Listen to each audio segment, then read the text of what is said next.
World Mental Health Day is October 10th. It's also the day that director Steven Hosier has decided to release his new film called Attila. Attila is a documentary about twin brothers who I grew up with, Richard and Attila Cassani. And the film essentially follows Richard investigating the life and death of Attila, who went missing at the peak of the first wave of COVID in early 2020. Hosier says he grew up with the twins, meeting them in grade 2. By early 2020, Attila was 28 years old and struggling with opioid addiction and schizophrenia when he was expelled from a long-term care home. Weeks later, Steven remembers learning what happened to his friend from Richard.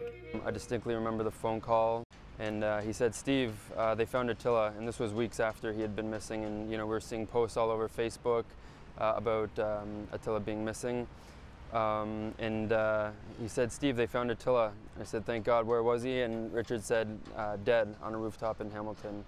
And obviously we were heartbroken. And it was during that initial phone call, Richard started, opening up and sharing a little bit more about his and Attila's past in foster care growing up, and some pretty horrific abuse they experienced between ages 6 and 8.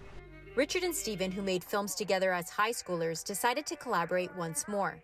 The resulting 80-minute documentary is intended to shed light on the systemic obstacles they believe contributed to Attila's death, while breaking the stigma around mental health, addiction, and homelessness. We're, thrilled to be presenting the film as a world premiere and special presentation at Rendezvous with Madness, which is the world's longest running and largest mental health and arts festival.